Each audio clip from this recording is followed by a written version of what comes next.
자, 우리가 저번 단원 4단원이죠? 저번 단원에서 배운 내용을 단 하나의 식으로 표현을 하자면 이렇게 되겠죠? 자, 우리가 저번 단원에서 충격량과 운동량이라는 물리량을 정의했었고 그 중에서 충격량이라는 물리량이 운동량의 변화량으로 표현이 된다라는 게 저번 단원의 결론이었잖아요. 그때 충격량은 이런 식으로 물체가 받는 충돌할 때 받는 충격력의 크기에 충돌 시간을 곱한 값이고 운동량 같은 경우는 충돌하는 물체의 질량에 그 물체의 속도를 곱한 값이라고 했었죠. 그러면 이 충돌이 일어나는 가장 간단한 상황을 한번 그림으로 표현을 해볼게요. 자, 우리는 저번 단원까지 생각했던 그 충돌의 개념을 조금 더 시각을 달리해서 살펴볼 겁니다. 자, 어떤 물체 A랑 B라고 가정을 할게요. A랑 B가 이렇게 나눠와서 서로 가운데서 빵 하고 충돌이 일어났다고 칩시다. 그럼 충돌이 일어날 때 서로가 A랑 B가 서로 부딪히죠? 부딪히면서 서로에게 뭘 가해줘요? 힘을 가해주게 되겠네. B는 A에게 요 방향으로 힘을 가해주게 될 거고요. A는 B에게 요 방향으로 힘을 가해주게 되겠지. 맞죠? 그러면 충돌하면서 가해지는 충격력이 있으니까 A도 그렇고 B도 그렇고 둘 다 충격량이라는 걸 받게 되겠고요. 충격량이 생기니까 둘 다 뭐가 변하게 되겠어요? 운동량이 변하게 되겠죠. 그래서 이렇게 날아오던 두 친구는 충돌한 이후에는 속도가 변해서 운동량이 변하니까 속도가 변하는 거죠. 질량은 안 변한다고 가정했을 때 속도가 변하면서 궤도가 이렇게 휘게 되는 탕 하고 튕겨져 나가는 그런 모습을 우리가 상상을 해보자고요. 자, 우리는 이 A가 받는 힘에 따른 충격량과 운동량, B가 받는 힘에 따른 충격량과 운동량을 방금 간단하게 예상을 했어요. 맞지? A와 B의 관점에서 충돌을 살펴봤단 말이야. 근데 이거를 어떻게 살펴볼 거냐면 시야를 촥 하면 넓혀볼게요. 자, 여러분은 이걸 지켜보는 누군가요? 이렇게. 이게 여러분. 딱 이렇게 초롱초롱한 눈 나오고. 눈이거든요. 여러분들이 이 충돌을 지켜보고 있다고 칩시다. 분명히 이 두 물체는 충돌을 하면서 각각의 물체는 힘을 받아요. 맞지? 근데 그 힘은 어디까지나 누가 누구한테 주는 힘이에요? A가 B에게, B가 A에게. 두 힘은 작용반작용이죠? 다시 말해서 지들끼리 충돌하는 물체가 그냥 지들끼리 힘을 주고받을 뿐이야. 맞나요? 근데 우리가 그런 방법 한번 쓴 거 기억나나요? 우리 문제풀이에서 뭐 예를 들어 두 개의 나무 토막을 붙여놓고 얘를 밀 때 뭐 가속도 구하고 이런 거 있잖아. 도르래 매달고 막 할 때 그런 거 할 때 각각의 물체에 작용하는 가속도를 가지고 운동을 분석하기도 했지만 얘네들을 어떻게 살펴보기도 했어요?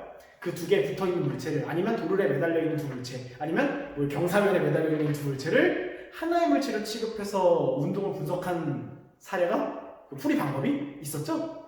얘네도 같은 방법으로 한번 시각을 접근해 볼게요. 얘네가 분명 A랑 B라는 물체가 서로 이렇게 서로 다른 물체가 충돌하는 거긴 하지만 이 전체를 하나의 시스템으로 한번 생각을 해봅시다. 그러니까 A랑 B가 충돌하는 요 모든 것을 그냥 하나로 생각해 보자고요. 그리고 그걸 지켜보는 게 여러분이고, 여러분들이 봤을 때 요 충돌하는 상황에서 이 충돌하는 상황 밖에서 충돌하는 상황에 힘을 가해주는 게 하나라도 있습니까? 다시 말해서 조금 더 물리학적인 용어로 얘기하면 이 충돌하는 상황 내부에서 지들끼리 작용하는 힘 말고 충돌하는 상황의 외부에서 이 충돌하는 상황에 관여해서 무언가 힘을 가해준 게 있느냐고요. 없죠. 이 충돌하는 상황을 그냥 하나의 상황으로 생각을 하면 그 상황 외부, 이 상황 바깥에서 이 상황에 개입을 해서 충돌하는데 야 너 더 세게 충돌해 빡 때리고 막 이런 일이 발생하지는 않았다는 소리죠. 이런 거를 우리 물리학 용어로 뭐라 그런다 그랬어요? 물체에 작용하는 외력이 없는 경우다라고 얘기를 했었잖아요. 기억납니까? 우리 내력, 외력을 잠깐 얘기했었잖아요. 그래서 한 물체로 볼 때 우리가 뭐 F-MA를 가지고 물체의 가속도를 구할 때에는 이 내력 같은 경우는 어차피 얘 전체를 한 물체로 보면 지들끼리 상쇄돼서 고려할 필요가 없고 외부에서 얘네를 밀어주고 당겨주는 힘만 생각해서 가속도를 구할 수 있었잖아요. 그런 방법과 비슷하게 생각을 해보면 얘네들도 이 충돌하는 물체 요 하나의 시스템, 요걸 우리가 물리에서는 개라고 불러요. 요 충돌하는 개, 외부에서 요 충돌하는 개에 작용하는 힘은 지금 없는 상황이죠. 각 물체가 힘을 받긴 하지만 그거는 이 시스템의 물체 하나하나의 사정이고 이걸 전체 하나의 개로 보면 A가 B에게 작용하는 그 충격력이나 B가 A에 작용하는 충격력이나 둘 다 내력이잖아요. 지들끼리 주고받는 힘이잖아. 그래서 이걸 전체로 보면 요 내부로 작용하는 외력은 없는 거죠. 맞죠? 근데 얘를 한 물체씩 보던 전체로 보던 상관없이 무슨 관계는 항상 성립을 하냐면 요 관계는 항상 성립을 하죠. 요 관계 우리가 익히 알고 있는 4단원에서 배운 요거 충격량은 운동량의 변화랑 같다라는 식은 항상 성립을 한단 말이지. 근데 우리가 요새 충격량을 어떻게 표현하기로 했었냐면 충격력에다가 시간을 곱한 거. 그 다음 운동량의 변화량은 말 그대로 질량 곱하기 또 이렇게 표현할 수가 있잖아요. 맞나요? 근데 얘네들 전체를 하나의 시스템으로 취급을 하게 되면 외부에서 여기에 작용하는 힘이 있다 없다? 없는 거예요. 안에서 지들끼리 지지고 볶고하는 건 상관이 없고 얘네를 한 덩어리로 보게 되면 한 시스템으로 보게 되면 어차피 외부에서 요 개 안에 작용하는 외력은 없는 거지. 여기서 뭐가 0이 돼버려요? 힘이 0이 돼버려요. 얘네를 하나로 보면 여기까지 이해됩니까? 그러면 뭐도 같이 0이 돼버리냐면 외부에서 가해주는 힘에 의한 충격량은 똑같이 0이 돼버리는 거지. 그래서 결론이 어떻게 나오나요? 이 시스템 전체의 운동량의 변화량 역시도 0이 된다. 어떤 물리량의 변화량이 0이에요? 다시 말해서 어떤 물리량이 변화하지 않는다는 거. 요거 우리 다른 말로 뭐라고 부르게 해요? 두 글자로. 앞으로 자주 나올 말입니다.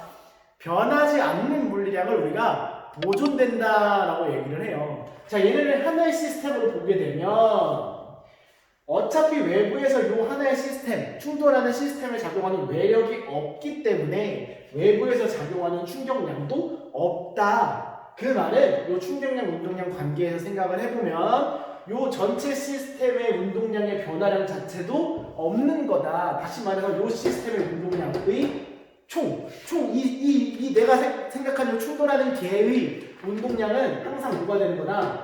보존이 되는 거다. 이렇게 우리가 이해를 할 수 있는 거죠. 선생님 말뜻이 이해가 돼요? 이 시각을 잠깐 달리 해보면 이런 놀라운 결과가 나와버려요. 다시 말해서 내가 이 시스템 안에서 외력이 작용하지 않는 시스템은 지들끼리 아무리 지지고 볶고 해도 이 전체 운동량은 항상 뭐가 되는 거야? 보존이 되어 버리는 거예요. 제가 이걸 좀 더 깔끔하게 정리해 볼게요. 이거 일단 순식간에 지우고 돌아오겠습니다. 자, 우리는 이러한 관계를 운동량 보존이라는 말로 부릅니다. 좀 더 정갈하게 정의를 정리하기 위해서 한 번 더 뜻을 되새기자면 이제 어떤 시스템을 기준으로 했을 때 외부에서 이 시스템에 가해지는 힘이 없다면, 다시 말해서 시스템에 작용하는 외력이 없다면 그 시스템의 운동량의 총합은 항상 어떻게 돼야 된다? 보존돼야 된다. 다시 말해 일정하게 유지돼야 된다. 근데 우리가 보통은 충돌하는 상황을 많이 다루고 있잖아요. 저번 단원, 이번 단원 이어서. 그래서 이렇게 이제 교재에서는 정리를 해요.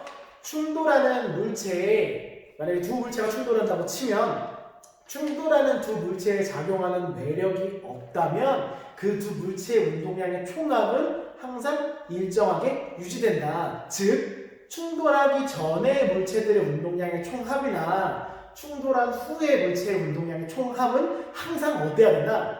같아야 된다는 소리죠. 예를 들어 어떤 두 물체가 이렇게 충돌을 한다고 칩시다. 그럼 이 물체는 멈춰있고 이 물체가 달려와서 부딪힌다고 쳐요. 이 물체의 운동량은 멈춰있었으니까 0이겠죠. 달려오는 물체의 운동량이 100이라고 칩시다.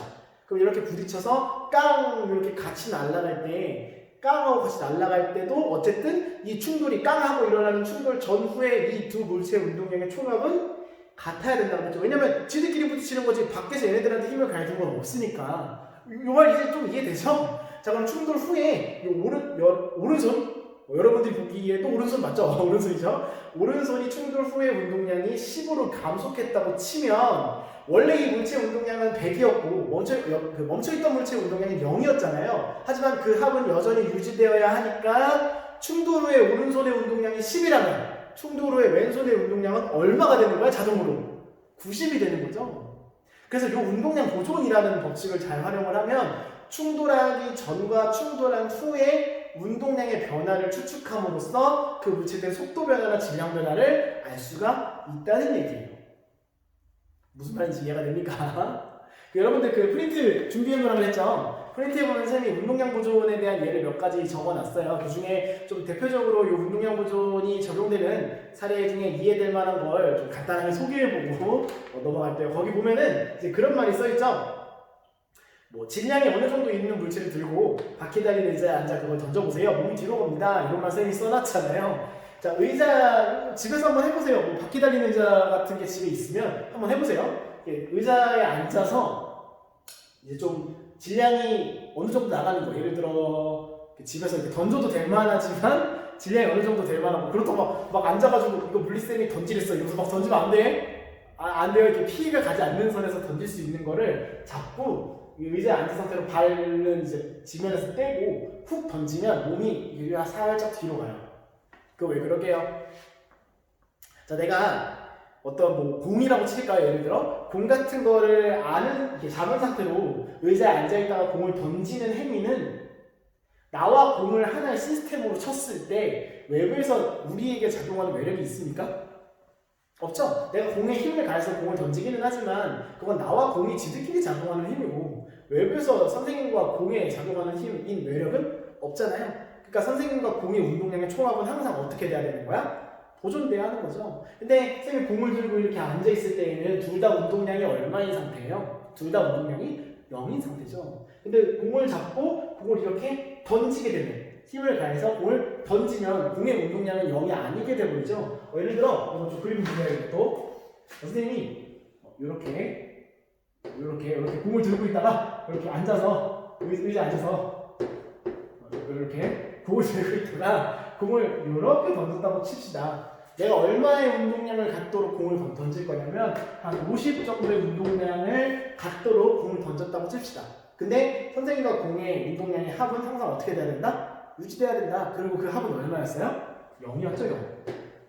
이제 공을 던지기 전에는 둘 다 멈춰 있었으니까. 그러면 공의 운동량이 갑자기 50이 생겨버리면 선생님의 운동량은 얼마가 되어야 하는 거야? 당연히 합해서 0이 돼야 되니까 선생님의 운동량은 마이너스 50이 되어야만 해요.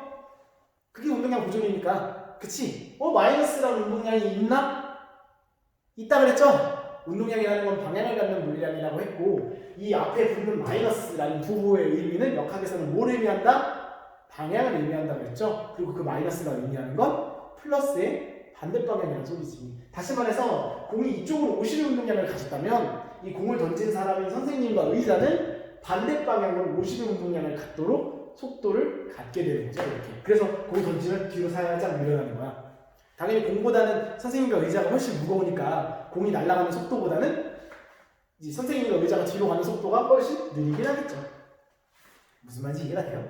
그래서 주로 이제 운동량 보존에 많이 나오는 사례가 뭐가 이렇게 던져서 찰흙 같은 걸 던져서 두 물체가 합쳐지거나, 아니면 하나의 물체가 폭발하여 쪼개지거나, 아니면 뭐 당구같이 이렇게 두 물체가 충돌하면서 같이 속도가 변하거나 이런 상황들을 많이 볼 수가 있거든요. 하지만 당황하지 말고 운동량 보존의 원리만 잘 이해하고 있으면 충돌 전의 운동량의 총합과 충돌 후의 운동량의 총합이 항상 같다는 포인트만 가지면 아마 뭐 어떤 상황이든 어떤 문제든 크게 어렵지 않게 해결할 수 있을 거라고 생각을 해요. 물론 이제 이번 시간 다음 시간 해서 문제를 좀 간단하게 몇 개를 풀어줄 예정이니까 그래도 헷갈린다는 친구들은 문제 해설도 같이 보면서 이해를 할 수 있으면 좋을 것 같아요. 이해가 잘 됐습니까? 운동량 보존에 대해서는 여기까지로 하고 이번 단어는 마무리하도록 하죠. 넘어갈게요.